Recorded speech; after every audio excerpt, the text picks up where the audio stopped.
My name is John Mendez, and I am your host.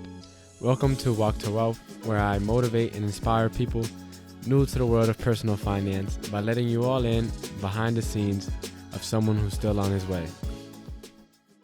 Hey everyone, welcome to the Walk to Wealth podcast. If you're tuning in on YouTube or any of the podcast directories, make sure to do us one teeny tiny favor. Just make sure if you find any value in this episode or have found value in the episodes prior to refer us to a friend. We're trying to impact as many lives as we can on their walks to wealth. And so if you could do that one tiny little favor, just refer us out to someone who may be able to find value from this. Without further ado, I got a very good friend of mine that I met through some of these networking events as a realtor, my good friend Tommy. For anyone that may not know you, tell us your elevator pitch. Who are you and what do you do?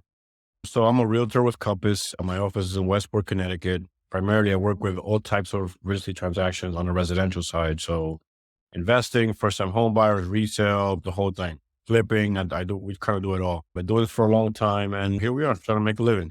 Yeah, and so Tommy, I kind of know you a little personally now because we met and we spoke before, but tell the audience at least about a little bit about your walk to wealth and where this whole origin story started. So it's very funny because my family's been doing it for a long time. Like my father's been doing it for a while overseas. My mom has been doing it in the DC area on her own for on a different level, but I've always been exposed to it. So I was kind of like the last man standing on the wagon when it comes to that. But kind of give you some background. I went to school for finance. I got a degree, a bachelor's in finance and business administration. So I've been that was maybe before real estate. I was doing operations, management. So, that kind of stuff of admin support. I'm kind of crazy with stuff, the methodical ways of putting things together on the back end of things. But I kind of implement those things now in real estate. Just working on my own and trying to get things working for myself and kind of just building wealth through that. You know what I mean? Yeah, that's amazing. And so I know that you've been able to come up just through your years of your schooling, then your years of your personal experience in your career, and then your experience as a real estate agent. You kind of coming up with a method and a strategy that it pretty much is applicable to most, if not all, business areas and avenues. So I know personal touch is one of the most important parts. What made you add that to your strategy? Why is that a key pillar when trying to find success in business? Well, I think it's very simple. I've always been into the whole men's fashion thing. And I realized at a young age that when you go to like a high-end store, you buy something that's valuable to you, right? Like no one can tell you what it's worth to you.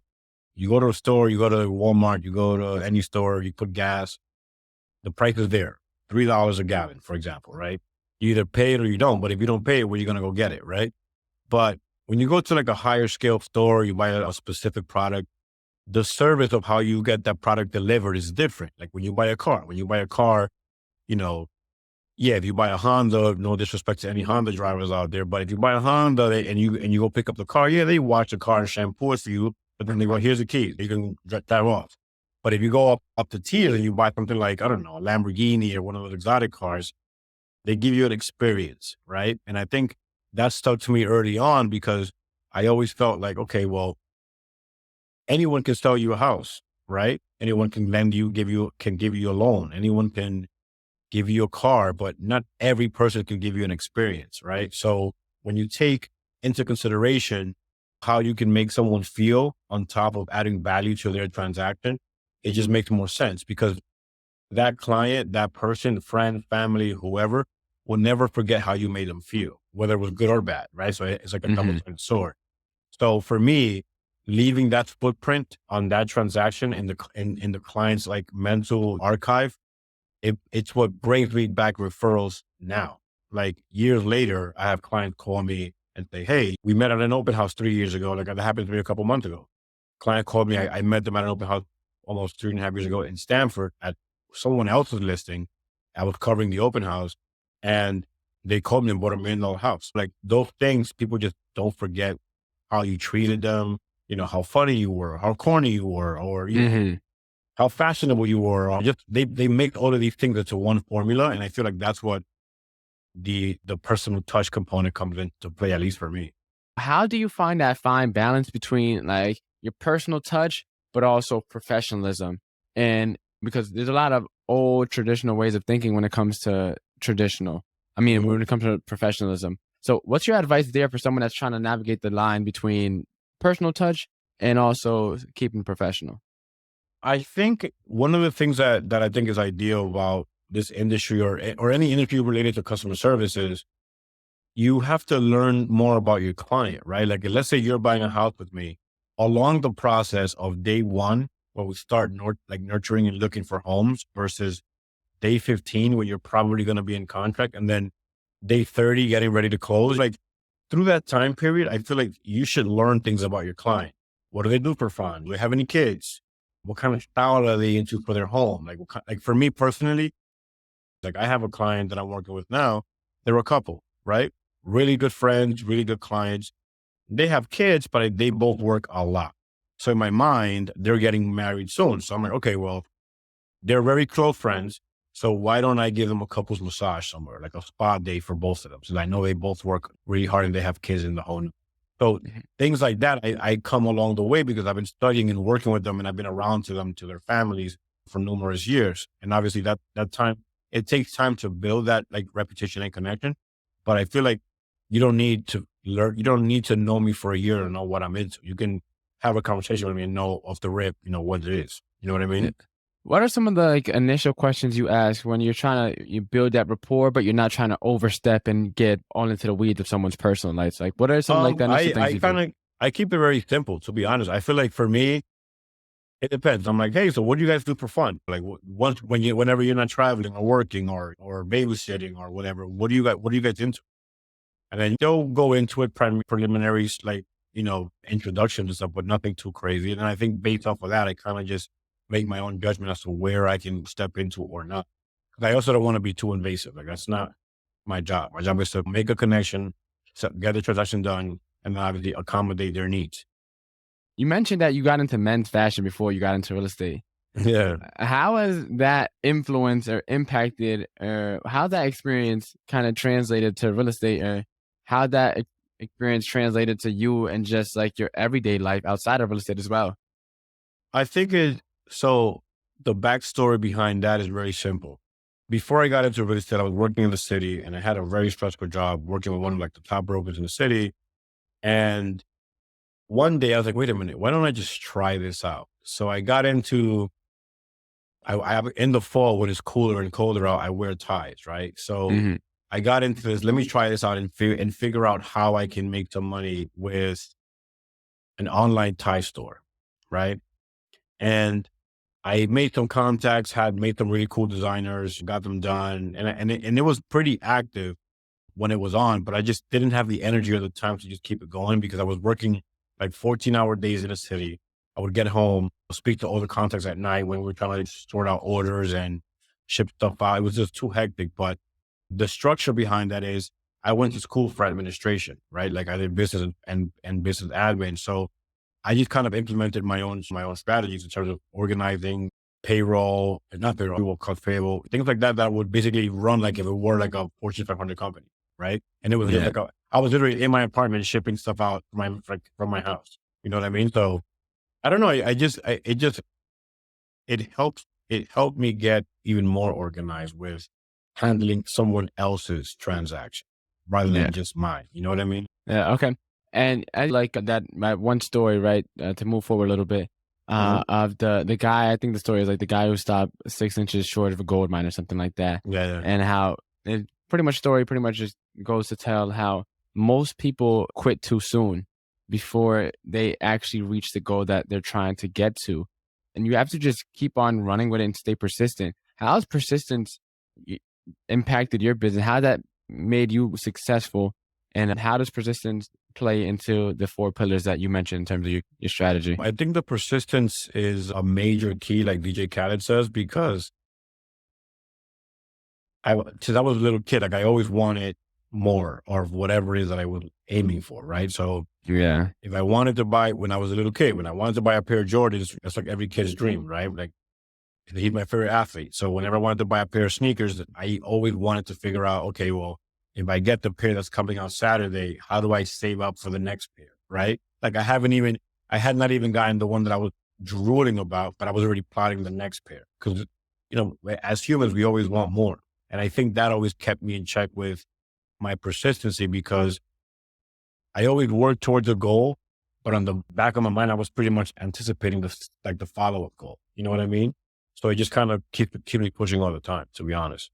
What advice would you give to people that they've been pushing for a while and it's the entrepreneurship world, whether it's in real estate or your Thai business or any startup, it gets very hard and your growth usually isn't linear. It's usually no growth at all. And Yeah. then it starts taking off more than you can even handle. It's usually Yeah. how it goes. What advice would you give to people that they're trying to stay persistent, but it's just like they're not seeing the fruits of their labor yet and they just think that it's all for nothing?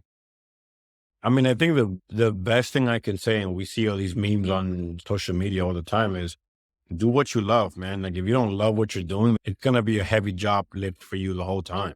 You know what I mean? Like if you're into cars, then do something that relates to cars so that it doesn't feel like a job to you, right? Like for me, that's why I'm so passionate about real estate, because I feel like it's not a job. Yes, at sometimes it can become very stressful. The workload is crazy. Clients are got it intense. Working with attorneys, with lenders, with inspectors, like it could be a heavy load to lift. But I feel like because I love it so much, it doesn't feel like I'm working a 9 to 5 job, right? Like it's not like I'm chained to my desk 24/7. I mean, yeah, my desk is my phone, but it's not like it's not like I'm carrying a bag of nails, right? Like it just flows. So I guess if someone is after something or you have some goals and just find your lane and your horizon among the things that you like. Like, okay, you like airplanes. Okay, then what do you want to do? You want to fly the airplanes? You want to fix the airplanes? You want to be a flight attendant? You know what I mean? Like, find your niche within what you want to do, because I feel like that will make it a lot easier to kind of just naturally flow. To follow up on that because as you know, a lot of people like to take advice, interpret it the wrong way and run with it. And so when they hear pursue something you love, it's like, okay, well, I hit an obstacle. I don't love this and boom, I'm out. For example, there's people that are very, very passionate about real estate and they want to get deals done. And it's like, oh, I have to pick up the phone. Yeah, never mind. I actually don't love this. Or, Yeah. oh, I have to knock on a door. Never mind. I don't love this. What advice would you give people who just like, who can't understand the fact that, there's downsides that comes with love, no matter what it is. It's not a happy rainbow, sunny, sunshine day every single day. What Mhm. advice would you give there to people who kind of tend to misinterpret the idea of loving what they do?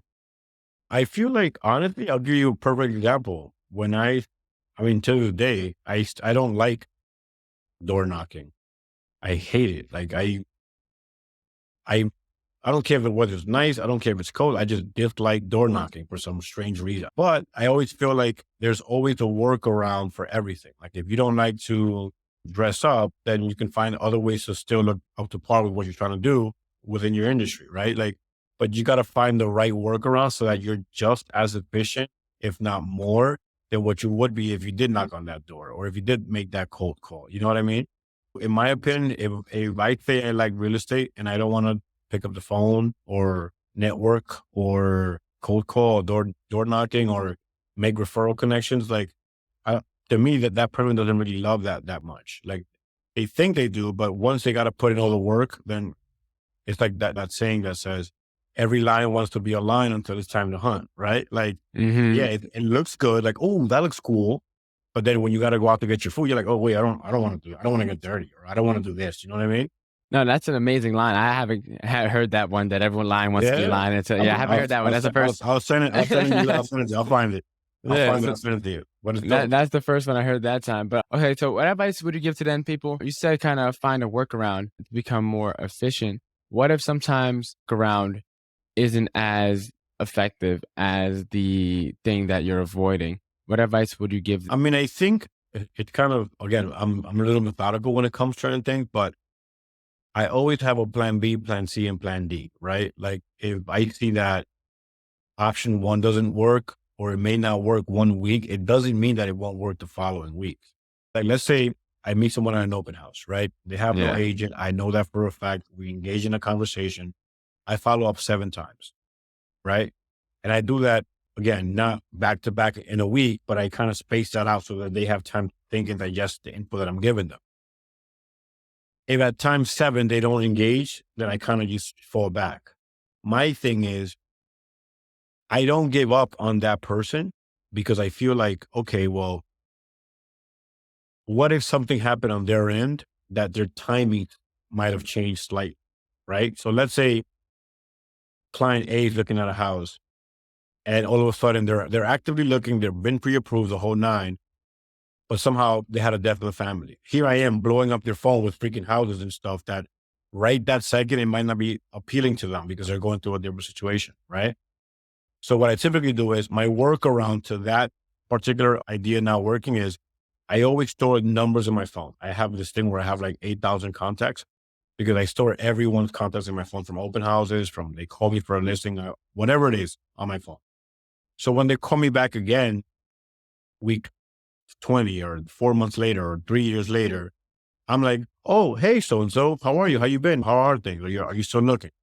The minute that you pick up the phone and you engage with that buyer or that client or that person on a first name basis, months, years down the line, automatically you just won because believe it or not, you were still consistent.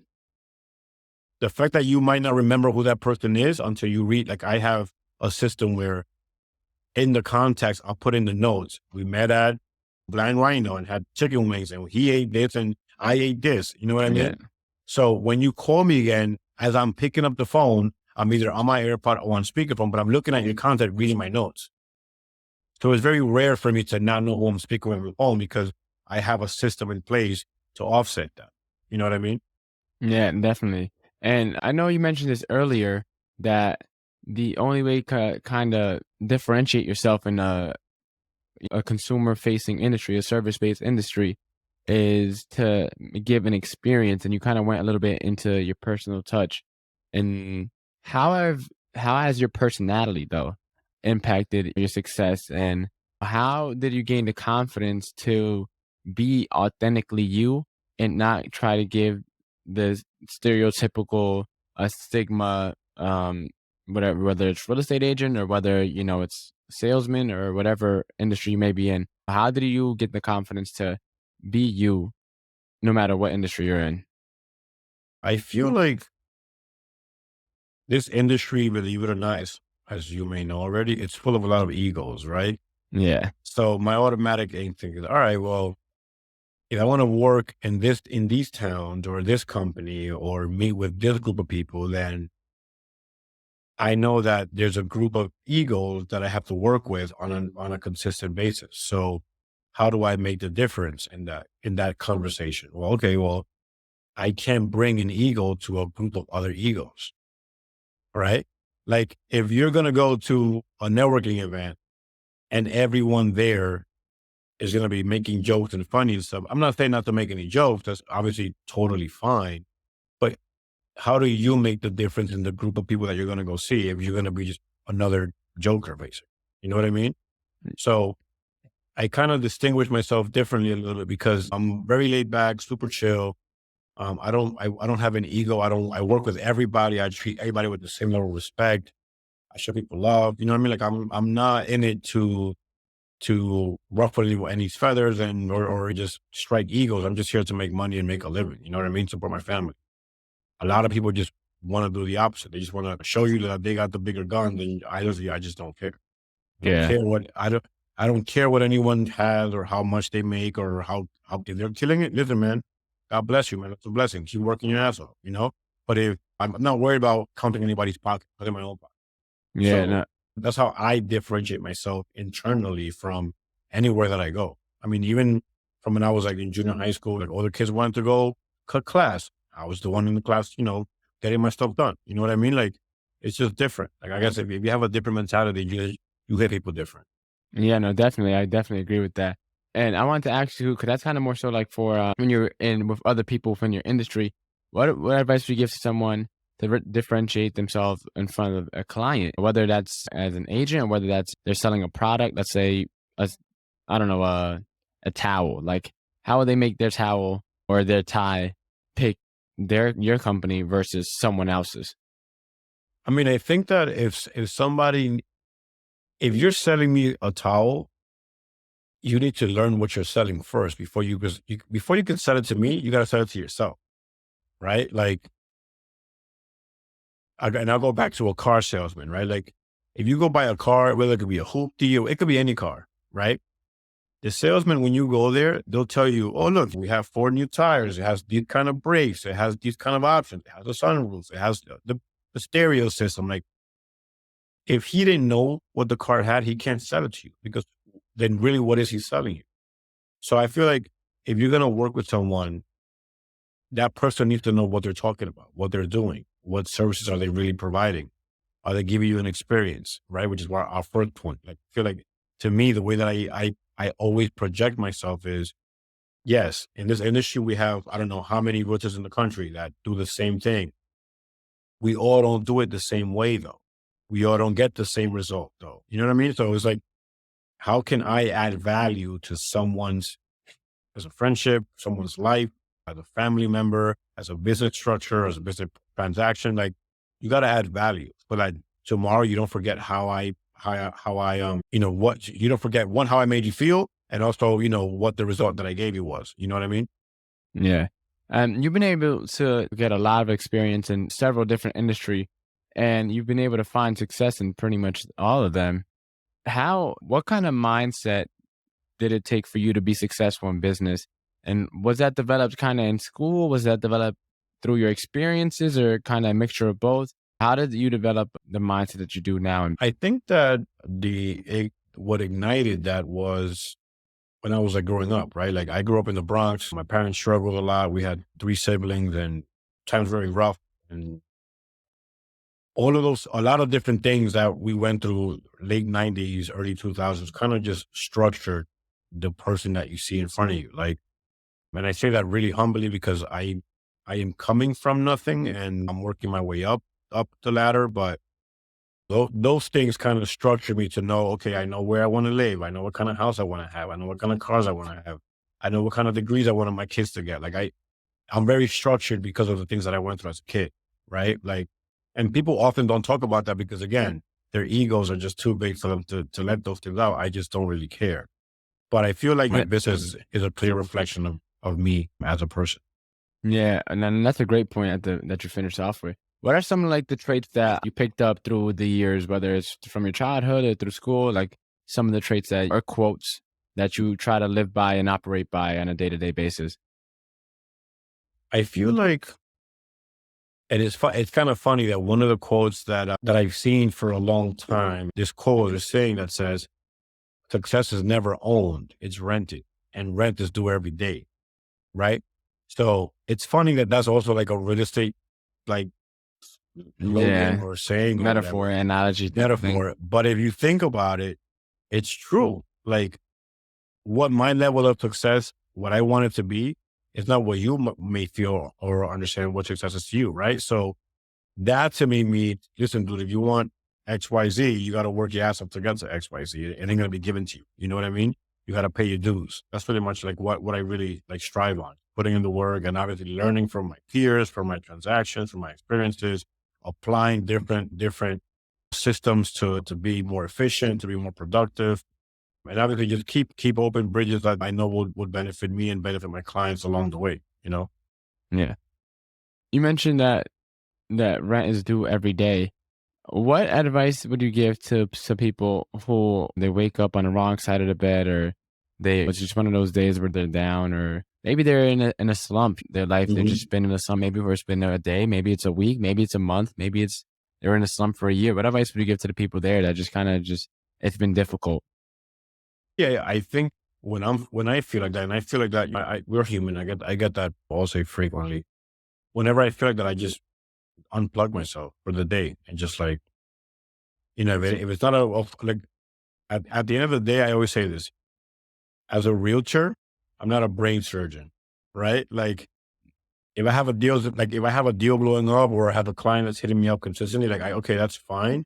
We got to figure out like what is the issue so I can solve it in real time. But at the same time, I'm not a brain surgeon, right? Like, that person's not gonna die if I don't call them back right this minute, right? On top of the fact that the way that I see it is, if you're having an off day, or an off half day, or an off 2 hours or 3 hours, like, it's not fair for your client to get that version of you, which is the back end to that, right? Like, some people are like, oh, okay, well, if you woke up on the left side of the bed, then automatically you should still go to the gym and work out. Yeah, you should. And that might actually change your mood and change your environment. But sometimes we just need to unplug, reset, recalibrate, and go back at it. But I don't feel like on the back end of that, the client should get or feel that energy, right? Like I'm all about the positive energy. And if I'm not 100% in the morning, sometimes I'm like kind of like weird up. Like I'm not really a morning person, but when I'm not into it 100% and clients are blowing on my phone, I just don't call them back or text until I'm mentally back in my element.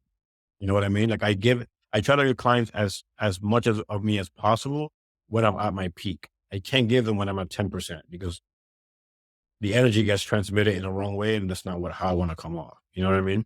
Yeah. How have you been able to stay so positive with your humble beginnings and you're being in real estate, which is like one of the most like random, spontaneous, like whatever happens out of the blue. You get a call and deals fall, inspection falls, clients ghost you. Like how throughout all of this you just been managing to stay so positive and continue to be positive? I don't know, man. Like I think the persistence and the determination that I have in me to get to the things that I want to get in life is what kind of keeps me plugged in and locked in. Some weeks are better than others in terms of work and clients and deals and like personal stuff, but I still see the finish line. Like I still see the light. You know what I mean? Like even though it might be blurry sometimes because stuff is just hitting the fan all day, but I need to get to the finish line. I think that to me is what kind of keeps me kind of plowing away. Yeah. And how important has having a positive mindset played on just you as a person? Oh, I mean, it's for the way that I see it, it's hard for anyone to have a future without a positive mind, right? Like if you get up in the morning and you say, all right, I'm not going to do nothing today, and you do that repeatedly for a year, what can you possibly expect to happen if you're doing nothing about anything that you want to do in life, right? But if you get up every single day, you're like, okay, well, today I did this and I got 2 deals done and I got 2 new buyers and, or I got to this goal or I went to the gym and I got this goal done.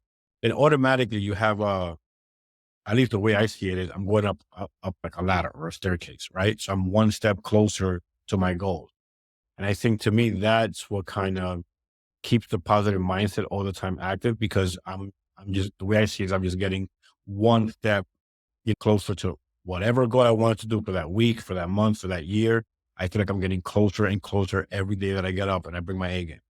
Yeah. What advice would you give in terms of goal setting to people? Because as you have something pulling you, because you know you have an idea as to where you want to end up, and that kind of Hmm. pulls you through all the hard days and even pulls you even further on the good days. But what Hmm. advice would you give to people who don't have that end goal yet? What advice would you give there? I mean, I think, and it's kind of funny because I've always been against like business coaches and all of these coaches. It just hit me earlier this morning. And I said, some people lack motivation, right? But the way that I see it is you are the only support that you need to get whatever you want to do done. Like you don't need me to tell you, hey, I drive a nice car. You can do it too. You know what I mean? Like I feel like if you really want your goals and you're ambitious about what you want in accomplishing them, then you don't need anyone to tell you that, oh yeah, you know what, you can do it. Yeah, yeah. Like I love these accountability coaches who they keep people in check and stuff, but I feel like it's all inside, like it's all internal. Like if you set your mindset to, okay, I'm going to put this thing in overdrive. I want to get to this goal by the end of the year. I want to get to this goal by the end of the month or the end of the week or the day, and just do it. I've never been a person or that was, or still now, I'm still not into that. But again, the business coaches, like I would see most of my friends would post like their vision boards, right? And I'm like, wow, like I have a mental vision board, but I don't have like a physical one, right? Yeah. And now that I'm putting together a physical one that I can touch and I can just keep adding to it, the vision board it's starting to help me get more acquainted with my goals. They're in my head. I think about them all the time. But if I see them in my workspace for some odd reason, it shakes up every move. Any mood that I'm in that it's not that energy, it shakes me off. And I'm back on track I'll add on to the list or I'll think of something that well, you know what? I want to add this to my pile. And then I just keep like, I don't know, just reshuffling them. But I feel like if you're not 100% to deal with any clients, your family members, your friends, and that's fine. Take a second, reset, recalibrate, and go back at it again. Yeah, that's super good advice. What advice would you give to most of my audience, people my age? So, and at this age, as that, it's hard to know what it is that you want to accomplish because they're just kind of they're making steps forward, Mhm. but they don't know where they're going. It's just kind of aimless steps forward. And What? that's fine. And that's fine. At the end of the day, I think the way I see it is the younger you are, I feel like there's a grace period, right? Like if you have to find what you want to do first before you can start doing all of the above, right? Like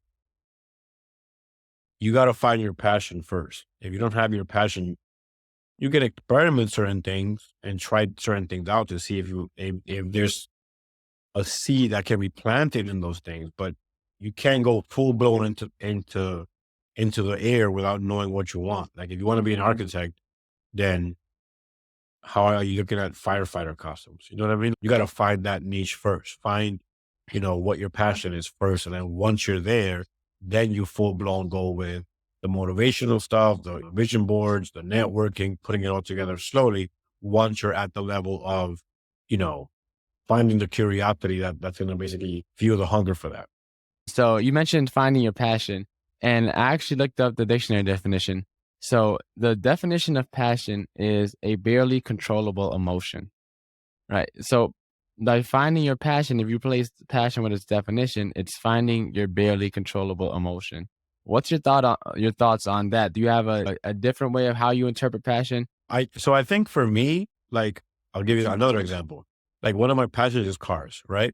It's always been a passion since I was like a little boy. Like it's always been there. Passion for me means something that you can obsess about without ever getting tired, right? Like I can, like my wife hated it because I'm constantly talking about cars, like to her, to my friends on the phone, like to her again, like throughout the day, she's like, okay, dude, like just, I got it. I'm done for the day. Just stop. You know what I mean?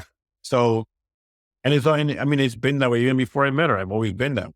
And I think that I agree with that. It's an uncontrollable emotion because if I'm in the street and I'm walking up the street, up the block, and I hear a nice car just fly by me, I'm like, you know what I mean? It's like, so, and I can't control that emotion. Like it's an automatic thing. Yeah. But I feel like you have to have some sort of liking or curiosity for that to develop, right? Like, are you a sneakerhead, right? Like, okay, if you're a sneakerhead, then what kind of sneakers do you like? Okay, I like Jordans, I like Reeboks, I like Yeezys, I like whatever. Like those things provoke, which is my other 4 points is provoke a different mentality, right? Because now you're thinking, well, okay, so if I like the sneakers and I like these sneakers, then how do I cultivate that more?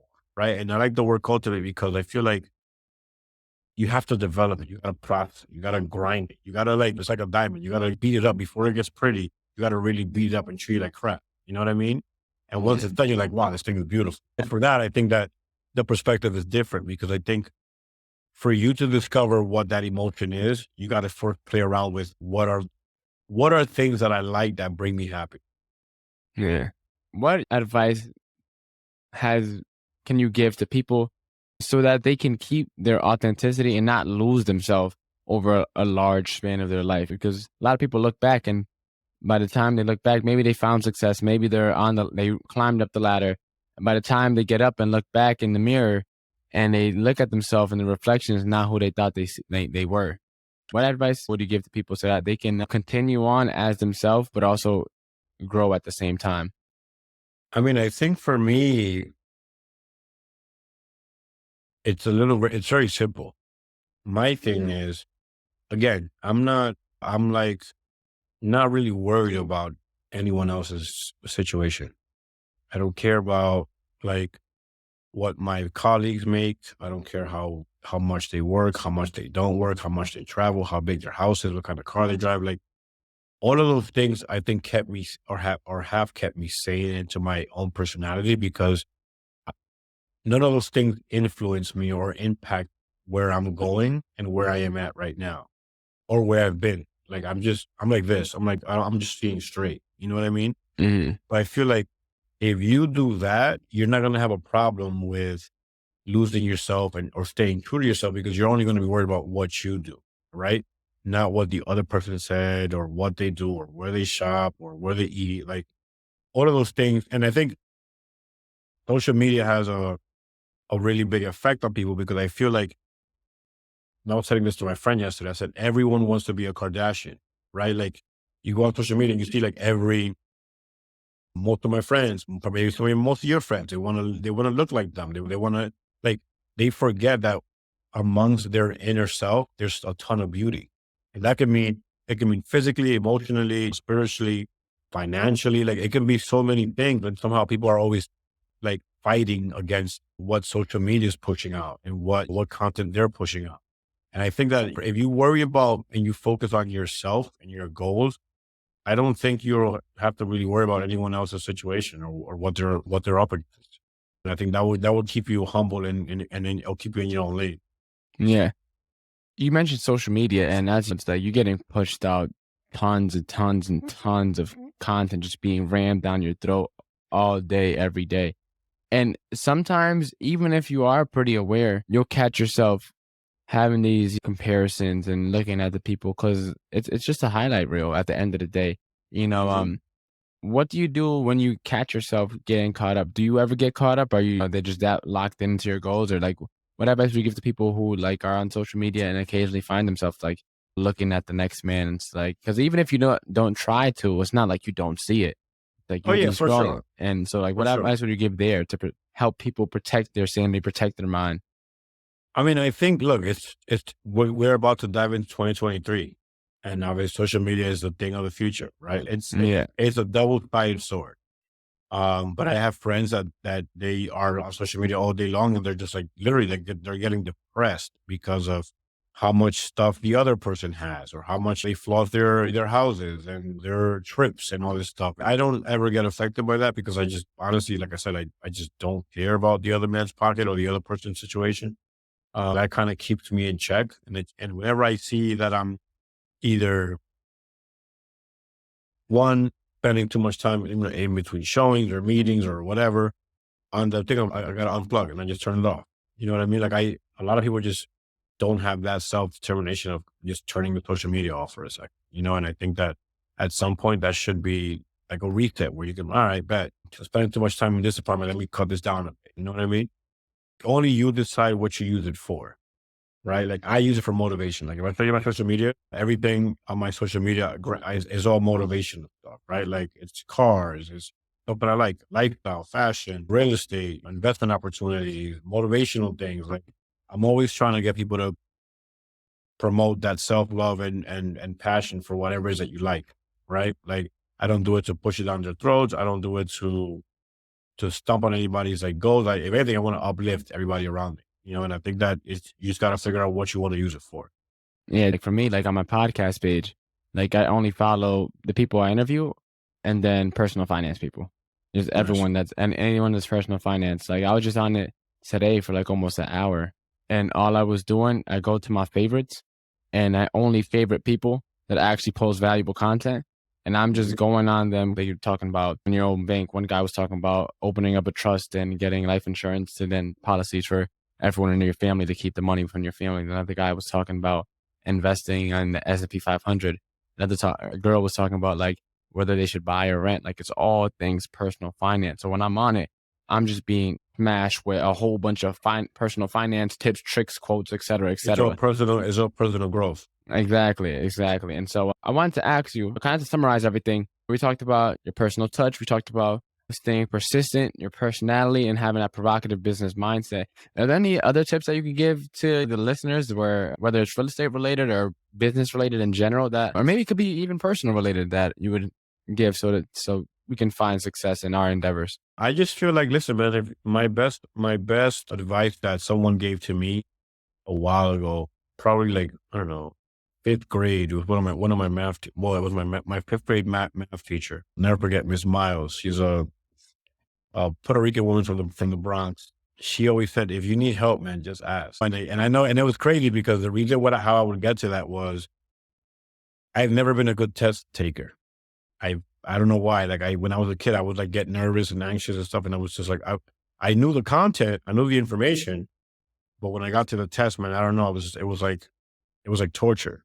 Yeah. And whenever we did like the standardized state test to go to the next grade, I would be like, dude, I would be so stressed out. It was like, hey, and she always said, but if you ever need help, I mean, obviously not on the test, but if you ever need help prepping for the test or studying or whatever it is, just ask. Like, I feel like social media is a massive tool and it can be used for so many things. And somehow people only use it for the negative stuff. Like I don't, not me, but per se, I've heard this thing a lot. Social media has me depressed, but I'm like, okay, so if you use it to get depressed indirectly, why don't you seek help with the same tool? Right? Exactly. Like find a friend. Like for me, like I'm all about that uplifting thing. And if anyone watching this podcast at any given point, they feel like, they need to just run an idea by someone. They don't know who to run it by, or they don't have someone they can run it by. Tommy Soto Holmes on Instagram. Just feel free to DM me, hit me up whenever. I'm free to just, talk, brainstorm, give you ideas, give you feedback, run you right, give you different scenarios, and just talking, man. I feel like talking is a free tool, and I feel like people don't appreciate it as much, Yeah, definitely. Where else can people reach you at if they wanted to get in contact with you? Yeah, for sure. If anyone watching this ever again needs someone, my phone number is online. You can Google me, Tommy Soto at Compass. Tommy.soto@compass.com is my email. My phone number is 917-557-3625. Yes, that's a New York number. I'm from New York originally. And Instagram, Tommy Soto Holmes on the gram. So I'm always free and always happy to help whatever I can. So if you ever need just somebody to give you any support, just hit me up. Happy to go from there. Yeah, that's amazing. And so now time for my favorite segment, the final 4 questions that we do with every guest that makes an appearance on the show. First question is, what is the most impactful lesson you learned in life? Nothing is free. That to me is another major key. And when I say that is, I don't mean it as a financial situation. I mean it as in, like, nothing was given to you. Like, no one's going to give you a handout. What is the most admirable trait a person can have? Personality. Because anyone in particular? If you don't have a nice personality, you come off as you're untouchable.